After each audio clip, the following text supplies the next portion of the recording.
Bienvenue sur la chaîne A3E.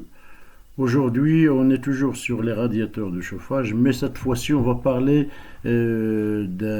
comment sélectionner et comment dimensionner les radiateurs de chauffage central. C'est le tuto numéro 3, les émetteurs de chaleur, partie 3. On est toujours sur la partie 3 du chauffage, des radiateurs de chauffage. La première question, comment maintenir la température ambiante désirée dans un local à l'intérieur? Chaque local, bien sûr, il y a des déperditions thermiques qui dépendent bien sûr de la construction, les matériaux de construction et des déperditions au niveau surfacique, au niveau des fenêtres, du renouvellement d'air, bien sûr. Alors, si on prend un exemple d'un local qui a des déperditions de 10 kilowatts de déperdition, une température extérieure 0 degré, une température intérieure de 20 degrés. Donc il fallait lui apporter une quantité de chaleur égale aux déperditions. Alors pour maintenir la température 20 degrés à l'intérieur de ce local, il fallait apporter une quantité de chaleur, bien sûr, soit avec un chauffage électrique, et dans ce cas-là, on va avoir directement un ventiloconvecteur ou bien un convecteur électrique de 2 kilowatts qui est capable de maintenir les 20 degrés, bien sûr, en vainquant les déperditions de 2 kilowatts de ce local. Dans un autre cas, si on veut alimenter ça avec une chaudière à eau, donc si on prend une chaudière, bien sûr, avec un régime, il faut toujours noter le régime 90-70, on va voir qu'est-ce que ça veut dire le régime d'une chaudière.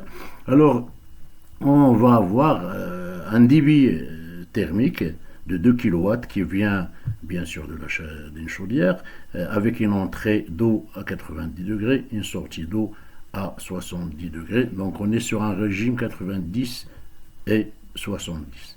Alors dans le régime 90-70, à l'intérieur du radiateur, bien sûr, il y a une température moyenne de ce liquide à l'intérieur de ce radiateur qui est égal à 90, c'est la température d'entrée, plus la température de sortie sur 2 qui nous donne 80 degrés de température moyenne à l'intérieur du radiateur. Alors, ce radiateur-là, il doit être capable de fournir 2 kilowatts, bien sûr, là j'ai écrit 20 kilowatts, donc c'est 2 kilowatts de puissance à l'ambiance pour que l'ambiance maintienne température de 20 degrés. Donc il y a une erreur là, c'est 2 kilowatts qui doit être émis du radiateur vers l'ambiance. Alors comment calculer ce radiateur-là? Quels sont le nombre d'éléments de radiateur, parce que le radiateur est composé d'un ensemble de lames qu'on appelle des éléments. Quel est le nombre de lames de radiateur capables de transmettre 2 kilowatts qui fournit bien sûr de la chaudière, donc il y a un débit calorifique de 2 kilowatts qui vient de la chaudière, et on doit maintenir un débit, plutôt une puissance émise par ce corps de radiateur à l'intérieur de l'ambiance pour que cette ambiance garde toujours les 20 degrés de température ambiante. Alors on va prendre un exemple, je sais bien qu'il n'y a pas donc j'ai essayé de faire un petit exemple avec un ensemble de 6 chambres ou 6 locaux à chauffer. Donc le premier, après calcul de déperdition, on a trouvé qu'il lui faut une puissance pour qu'il maintienne sa température, il lui faut une puissance de 2,5 kW. Le deuxième c'est 1,5, troisième 1,8 kW, le quatrième c'est 0,7 kW, et le cinquième 1,2. Donc j'ai essayé de prendre des différentes puissances. Alors bien sûr, pour savoir là au-dessus des puissances, il y a un débit d'eau qui doit circuler dans le radiateur. Alors comment on le calcule? C'est la puissance est égale le débit en litres par heure, donc la puissance en watts est égale le débit en litres par heure, multiplié par 1,16 divisé par la température départ et moins la température retour, qui est bien sûr dans ce cas-là 90 moins 70. Alors le débit, toujours, c'est 1,16 fois le delta T qui est 90 moins 70 qui est 20. Donc le débit, c'est toujours la puissance en watts divisé par 23,2. Donc si on est dans un régime de 90-70, le calcul de ce débit-là, c'est cette puissance-là, 1800 par exemple, si on prend cet exemple. Alors ce débit-là, c'est 1800 watts divisé par 23,2, ça va nous donner 77,58 litres par heure. bien sûr, vous savez qu'il faut, pour respecter les puissances, il faut toujours garder un débit de parcours de chaque radiateur qui correspond bien sûr à cette puissance. Et on va voir sur un autre tuto comment équilibrer ces débits-là pour que chaque chambre ou chaque lieu à chauffer aura la chance d'avoir la puissance qu'il faut pour maintenir la chaleur. Alors là, il y a une question, quel est le nombre d'éléments de radiateur correspondant à chaque puissance d'émission? Alors, pour faire un petit récap, donc il y a une chaudière qui nous donne 9 kW, si on va prendre 9 kW, c'est la somme de ces puissances-là, donc P1 plus P2 plus P3 plus P4, P5 plus P6, ça va nous donner, si on prend la somme de ces puissances-là, on doit avoir 9 kW. Donc, on a une chaudière qui a une puissance totale qui est égale à la somme des puissances de chaque chambre à chauffer. Bien sûr, avec un régime qu'on doit choisir, c'est le 90-70. On va voir les régimes dans les parties qui viennent. Alors, le régime, c'est que, vous savez, qu'on va calculer un débit de circulation capable de nous garder un parcours d'eau 90 degrés qui va traverser l'ensemble des radiateurs et va retourner avec 70. Donc, il y a un calcul de débit qui est bien sûr, c'est la somme de ces débits qu'on a trouvé pour chaque radiateur. Alors, c'est pour bien expliquer ce qui est une différence de température d'un régime. Alors, on est là sur un régime, ce qu'on appelle un émetteur sous-alimenté. Donc, on a un radiateur qui n'a pas suffisamment de débit, donc c'est un débit faible. Donc, le débit faible, ça veut dire que ce débit-là, il prend beaucoup de temps pour parcourir la surface d'échange de ce radiateur, et enfin, il sort avec un grand écart, c'est-à-dire on rentre à 90 et on sort à 70. Dans ce cas-là, donc on est sur un régime sur 90-70 avec un delta θ de 30 degrés, donc 90 moins 70, ça nous donne 30 degrés. Donc cet émetteur il est sous-alimenté, c'est-à-dire un débit qui parcourt ce radiateur, il est très faible. Dans ce cas, la puissance émise, il a une relation. Alors la puissance émise du radiateur, la puissance qu'il émet à l'ambiance, il a une relation avec la température moyenne à l'intérieur du radiateur qui est température sortie plus température entrée, c'est-à-dire 90 plus 60 divisé par 2, ça nous donne 75 degrés. Donc une puissance, dans ce cas-là, on a un radiateur sous-alimenté avec un delta θ qui est 30 degrés très grand, température de l'émetteur est très faible, de 75, et la puissance émise est insuffisante, donc automatiquement cette puissance elle est insuffisante. Alors dans l'autre cas, si on prend un émetteur suralimenté, donc on rentre à un régime 90, mais cette fois-ci, le débit qu'on a envoyé à ce radiateur, il passe un peu rapidement pour qu'il retourne à 80, donc il ne laisse pas suffisamment de chaleur. Donc cela, on parle dans ce cas-là d'un régime 90-80, c'est-à-dire un différentiel entre l'entrée et la sortie de 10 degrés, donc c'est une faible température. Et bien sûr, toujours la température moyenne de radiateur, elle est différente de cet écart-là. On la calcule avec température moyenne de cet élément, c'est température entrée plus température sortie, c'est-à-dire 90 plus 80, ça nous donne 170, ça nous donne 85 degrés comme température moyenne. Et la puissance émise, il a une relation bien sûr avec la température moyenne de radiateur moins la température ambiante. Dans ce cas-là, un émetteur suralimenté, ça nous dit qu'il y a un delta T très faible, parce qu'il y a un débit fort, donc le passage est rapide, une température d'émetteur très élevée, donc on a un émetteur à 86 degrés, et la puissance, elle est très excessive. Donc, ce qu'on prend dans le régime le plus courant, on appelle un émetteur qui est correctement alimenté.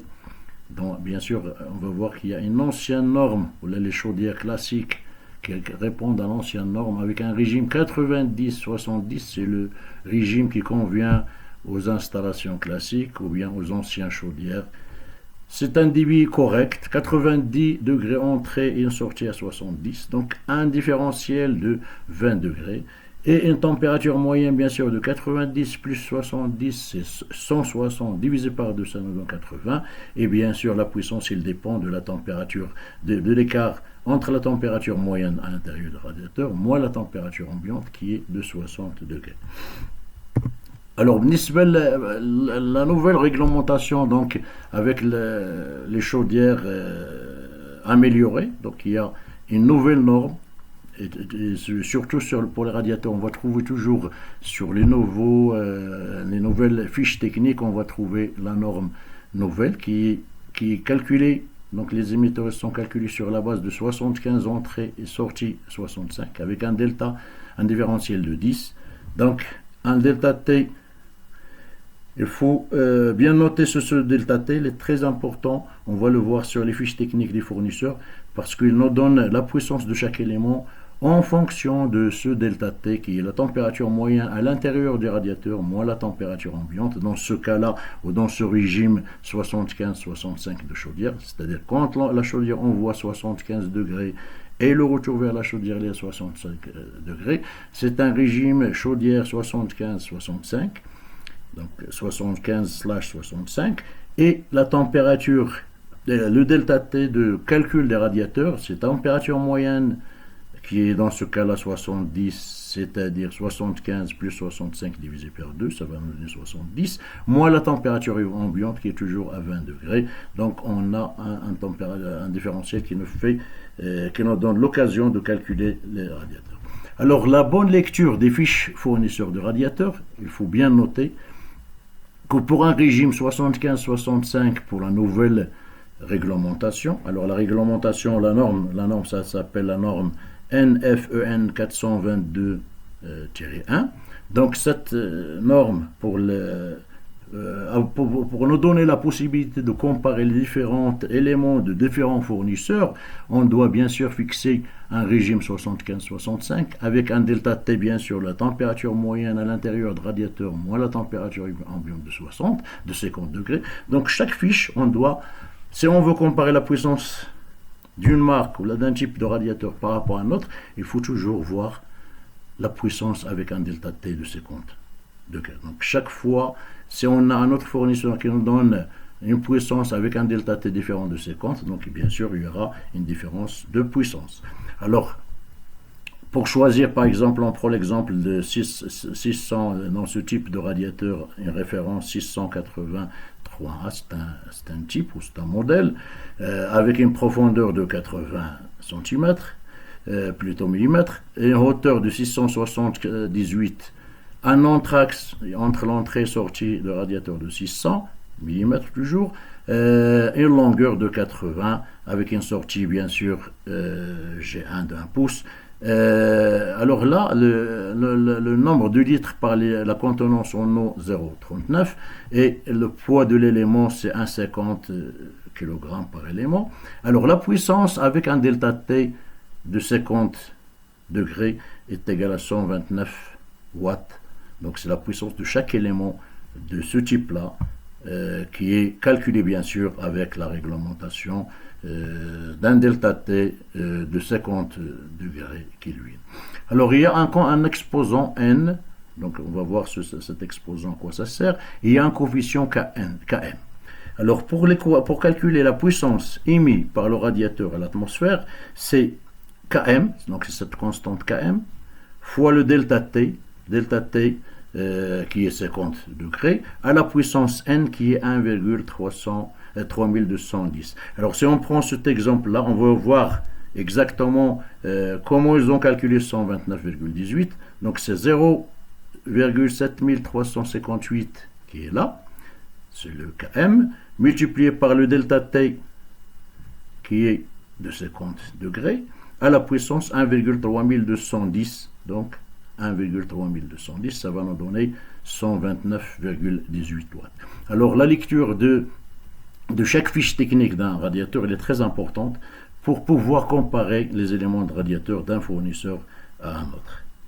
Alors toujours actuellement il y a une norme de calcul qui est la norme EN 422-2 qui nous donne ces exposants et ce coefficient là et un delta T fixe de 50 degrés. Alors, pour les anciens chaudières ont fonctionné avant à haute température, 90-70, c'est les chaudières classiques. Chaudières basse température qui répondent aux normes ON 422, c'est le régime 75-65, c'est la basse température. Il y a aussi des chaudières qu'on appelle les chaudières à condensation qui fonctionnent avec un régime 60-40, basse température. Et on peut trouver aussi des très basses températures pour le chauffage de surface, le chauffage plancher chauffant. Alors ça, on prend par exemple départ et retour, un régime d'eau d'une chaudière 80-60. C'est un régime 80-60. Alors la chute de température, c'est la différence entre 80 et 60, donc c'est 20. C'est-à-dire que la chaudière émet de l'eau à 80 degrés. Après avoir circulé dans un radiateur, il retourne avec 60 degrés. Donc une chute de 80 moins 60 qui est de 20.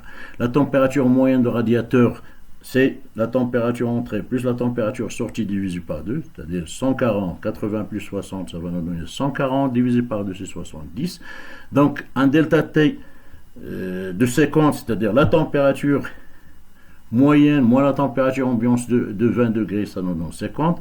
Là, c'est le type d'installation haute température ancien chaudière. Alors, les anciens chaudières, elles fonctionnent avec un delta T 50, avec une température moyenne radiateur de 70 degrés.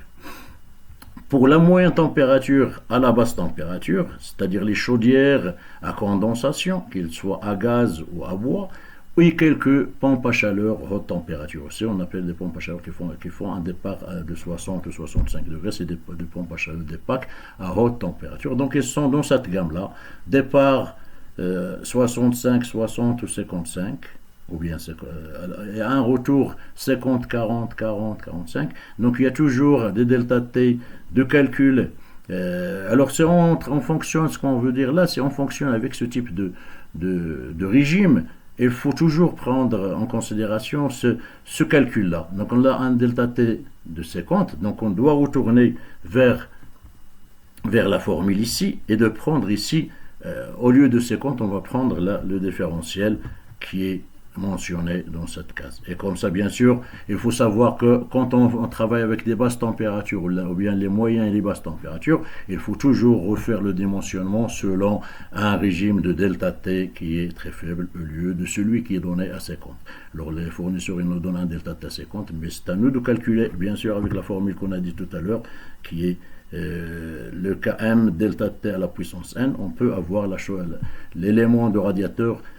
Si on prend cet élément radiateur ici, qu'on a préparé pour cet exemple 680, et on applique là une température moyenne, un delta T qui est très faible, donc bien sûr l'émission elle est très faible, et dans le cas pour compenser les pertes d'un local, il faut mettre plus d'éléments de radiateur. Alors le dimensionnement des radiateurs, souvent on dit pour le nombre d'éléments qui vont composer chaque batterie est lié à la puissance thermique nominale et se réfère bien sûr à un delta T. Donc chaque élément de radiateur il a une puissance thermique de référence qui est calculée avec une différence de température moyenne moins la température ambiante de 50 degrés sur la plupart des fiches techniques, mais on peut toujours calculer avec la formule de puissance émise par le radiateur par Km fois delta T à la puissance n. Alors, on prend un exemple là. La puissance thermique d'un élément de radiateur 680, si on revient sur la fiche qu'on a vue tout à l'heure, avec une température cette fois-ci d'entrée de 60, donc un régime 60-44, ça va nous donner un différentiel de 60 plus 44, c'est la température sur 2, ça nous donne la température moyenne, moins 20, ça nous donne 32 degrés. Donc alors si on veut calculer la puissance, si on fonctionne avec un régime 60-40, c'est-à-dire on fait un départ soit avec une chaudière à condensation de 60 degrés et un retour à 44 degrés, dans ce cas-là, un élément de radiateur il est capable de nous donner que 71 watts au lieu de 129 watts. Donc là, il y a toujours des gains de rendement. On peut gagner sur le rendement, c'est sur les chaudières à condensation. Donc on peut voir ici le rendement global pour un régime 80-60. On peut gagner sur la puissance, bien sûr sur la puissance sur le PCI, d'une chaudière à condensation peut avoir presque 7 degrés de différence entre la chaudière classique et la chaudière à condensation. Alors, dans le cas de l'utilisation d'une pompe à chaleur, le régime d'eau optimal est le plus possible. Donc, des régimes d'eau 55-45 sont couramment admis. Un régime d'eau plus bas et une chute de 35 de température réduite. Alors pour les pompes à chaleur, on peut fonctionner avec ce régime 55-45 pour les pompes à chaleur haute température, et bien sûr on peut fonctionner avec un régime 35-30. Vous voyez là, il y a un différentiel de 5 degrés. Donc si on fait sur les pompes à chaleur un différentiel le plus petit possible, on peut avoir un coefficient de performance optimal toute l'année. Donc on peut avoir le meilleur rendement de la pompe à chaleur si on fonctionne avec des delta T qui sont entre l'entrée et la sortie qui sont très faibles. Alors il faut toujours se rappeler que le choix ou le dimensionnement des radiateurs, elle dépend bien sûr du régime du générateur, c'est-à-dire la température départ et température sortie. Et sur ce cas-là, on va voir comment pouvoir équilibrer aussi les débits sur le prochain tuto. On va voir comment équilibrer le débit sur chaque élément de radiateur pour pouvoir donner la puissance exacte qu'il faut pour maintenir la température ambiante.